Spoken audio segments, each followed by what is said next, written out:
Salam sejahtera buat kita semua. Perkenalkan, nama saya Richard Tubang Tolang. Saya dari Fakultas Keguruan Ilmu Pendidikan Kristen Anak Usia Dini. Pada video ini saya akan menjelaskan mengenai hakikat penilaian pembelajaran PAUD, prinsip-prinsip penilaian pembelajaran, teknik penilaian pembelajaran PAUD, dan prosedur penilaian pembelajaran PAUD serta pelaporan hasil penilaian. Yang pertama yaitu prinsip-prinsip penilaian pembelajaran. Yang pertama, mendidik. Proses dan hasil penilaian dapat dijadikan dasar untuk memotivasi, mengembangkan, dan membina anak agar tumbuh dan berkembang secara optimal. Yang kedua, berkesinambungan. Penilaian dilakukan secara terencana, bertahap, dan terus-menerus untuk mendapatkan gambaran tentang pertumbuhan dan perkembangan anak. Yang ketiga, objektif. Penilaian didasarkan pada prosedur dan kriteria yang jelas, tidak dipengaruhi subjektivitas penilaian sehingga menggambarkan data atau informasi yang sesungguhnya. Yang keempat, akuntabel. Penilaian dilaksanakan sesuai dengan prosedur dan kriteria yang jelas serta dapat dipertanggungjawabkan. Yang kelima, transparan. Penilaian dilaksanakan sesuai dengan prosedur dan hasil penilaian dapat diakses oleh orang tua dan semua pemangku kepentingan yang relevan. Yang keenam, sistematis. Penilaian dilakukan secara teratur dan terprogram sesuai dengan pertumbuhan dan perkembangan anak dengan menggunakan berbagai instrumen. Yang ketujuh, menyeluruh. Penilaian mencakup semua aspek pertumbuhan dan perkembangan anak, baik sikap, pengetahuan maupun keterampilan. Penilaian mengakomodasikan seluruh keragaman budaya, bahasa, sosial, ekonomi, termasuk anak yang berkebutuhan khusus. Bermakna, hasil penilaian memberikan informasi yang bermanfaat bagi anak, orang tua, guru, dan pihak lain yang relevan. Itu mengenai teknik penilaian pembelajaran. Yang pertama, observasi. Observasi merupakan pengamatan yang dilakukan secara langsung dan alamiah untuk mendapatkan data dan informasi tentang perkembangan anak. Dalam berbagai situasi dan kegiatan yang dilakukan agar observasi lebih terarah, guru dapat menggunakan instrumen observasi baik yang dikembangkan oleh guru sendiri maupun menggunakan instrumen yang sudah tersedia dengan tetap mengacu pada indikator pencapaian perkembangan anak. Yang kedua yaitu catatan anekdot. Catatan anekdot pada dasarnya merupakan bagian dari teknik observasi. Catatan anekdot lebih berfokus pada catatan tentang sikap dan perilaku anak yang terjadi secara khusus atau peristiwa yang terjadi secara insidensal tiba-tiba. Yang ketiga, percakapan yang dilakukan untuk mendapatkan informasi tentang pengetahuan atau penalaran anak mengenai suatu hal.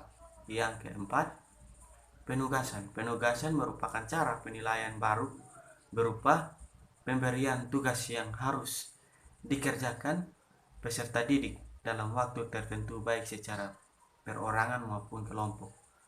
Misal membuat berbagai bentuk dengan bahan dasar PlayStation, tanah liat, adonan, dan jenis penugasan lainnya. Yang kelima, unjuk kerja. Unjuk kerja merupakan penilaian yang menuntut peserta didik untuk melakukan tugas dalam pembuatan yang dapat diamati, misalnya praktek menyanyi, olahraga, menari, dan bentuk praktek lainnya. Yang keenam, hasil karya. Hasil karya adalah hasil kerja peserta didik setelah melakukan suatu kegiatan. Dapat berupa pekerjaan tangan atau karya seni. Hasil karya anak dapat dipajangkan dalam bentuk mandiri atau bentuk pameran karya anak yang disajikan secara bersama-sama. Yang ketujuh, pengembangan perangkat.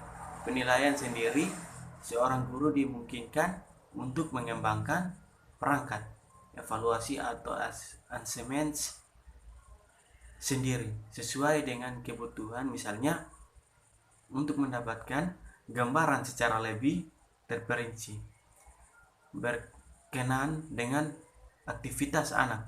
Seorang guru dapat mengembangkan instrumen observasi untuk mengamati aktivitas anak dalam percobaan sains atau instrumen untuk mengetahui minat anak terhadap bahan bacaan. Yang kedelapan, penggunaan instrumen standar. Di samping instrumen yang dikembangkan oleh guru, instrumen lain yang juga dapat digunakan khususnya dalam kegiatan asumen dan untuk kasus-kasus yang perlu penanganan khusus adalah instrumen-instrumen terstandar, seperti instrumen untuk mendapatkan tumbuh kembang anak, instrumen untuk mendeteksi tingkat kecerdasan atau kematangan anak. Penggunaan instrumen ini umumnya melibatkan pihak lain yang ahli dibandingnya. Yang kesembilan yaitu portofolio. Portofolio pada hakikatnya merupakan kumpulan atau rekam jejak berbagai hasil kegiatan atau catatan-catatan guru tentang berbagai aspek perkembangan anak dalam kurun waktu tertentu, misalnya dalam kurun waktu 1 semester atau 1 tahun. Berdasarkan data tersebut, guru melakukan analisis untuk memperoleh kesimpulan tentang gambaran akhir perkembangan anak berdasarkan semua indikator yang telah ditetapkan setiap semester. Yang berikut mengenai prosedur penilaian perkembangan anak usia dini. Dalam melakukan penilaian pada anak usia dini, ada beberapa prosedur yang harus dilalui sebagai mana bagian penilaian perkembangan anak di atas. Penjelasannya adalah sebagai berikut. Yang pertama, mengacu pada kompetensi dan dilakukan seiring dengan kegiatan pembelajaran yang diprogramkan dalam RPPH. Yang kedua, mencatat semua hasil perkembangan anak dengan menggunakan instrumen penilaian seperti observasi, percakapan, unjuk kerja, hasil karya, dan melakukan pencatatan terhadap sikap dan perilaku anak yang terjadi secara insidental pada format catatan anekdot.